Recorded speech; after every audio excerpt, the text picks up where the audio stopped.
Bonjour, dans cette vidéo, on va voir ensemble comment appliquer des actions à plusieurs notes en même temps. Pour ça, on retourne dans notre projet Incubateur Boussico. On va commencer par sélectionner plusieurs notes. Une petite astuce pour sélectionner rapidement des notes consiste à en sélectionner une première, et si je veux sélectionner toutes les notes jusqu'à celle-ci, j'ai juste à maintenir Shift enfoncé et à cliquer sur la dernière, et toutes les notes se sélectionnent en même temps. Comme on l'a vu dans la vidéo sur la recherche, une barre d'outils s'affiche en bas. C'est avec cette barre d'outils qu'on va pouvoir appliquer des actions au groupe de notes qu'on vient de sélectionner. La première fonctionnalité de notre barre d'outils, ça va être de changer le statut des notes. Donc par exemple, si je viens d'effectuer ma visite de chantier et que j'ai constaté que ces 6 notes-là sont effectivement terminées, eh bien je vais pouvoir aller changer le statut en terminé. Voilà. Là, j'ai changé le statut de mes 6 notes en même temps.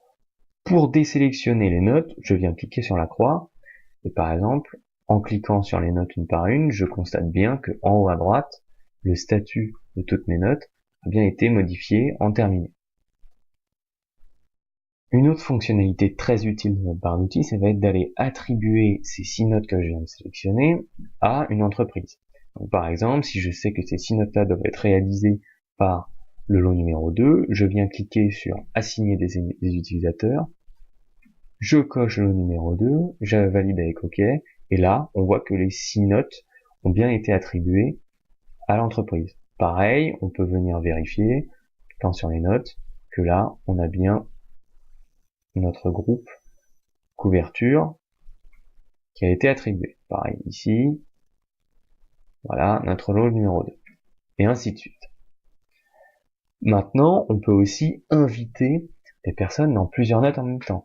Donc, par exemple, si on sait que la maîtrise d'ouvrage doit être invitée sur l'ensemble des notes d'un chantier, on peut venir tout sélectionner en haut, on sélectionne l'ensemble de nos notes, et là, en cliquant sur inviter des utilisateurs, on va pouvoir venir inviter la maîtrise d'ouvrage à l'ensemble des notes. Voilà.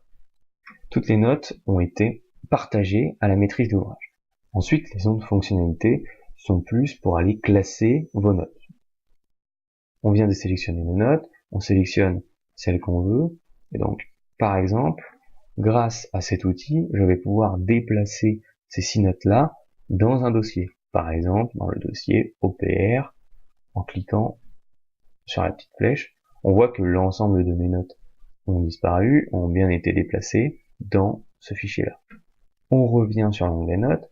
Par exemple, maintenant, si je veux noter ces 5 notes-là en tant que favoris, je viens cliquer sur la petite étoile, et toutes ces notes-là ont bien été passées en favoris, comme on le constate ici.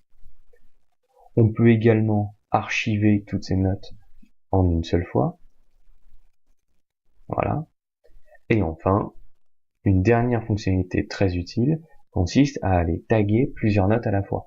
Donc, par exemple, si vous collectez vos informations sur le terrain rapidement en prenant uniquement des photos et en prenant des notes et que vous voulez appliquer des tags, plusieurs notes, une fois que vous êtes rentré au bureau avec un accès internet, je viens sélectionner mes notes, je viens cliquer sur l'outil tag, et là, je peux sélectionner l'ensemble des tags que je veux appliquer à mes notes, comme ceci. Voilà, et les deux tags ont bien été ajoutés aux 6 notes. Voilà, donc dans cette vidéo, on a vu ensemble comment effectuer des actions à plusieurs notes en même temps. Ça peut vous être utile si par exemple vous devez partager un très grand nombre de notes à un des intervenants du projet, ou bien si vous voulez limiter les actions que vous avez à faire sur le terrain et les effectuer de manière groupée une fois que vous avez un accès internet, que vous êtes rentré au bureau. Je vous remercie pour votre attention, à bientôt.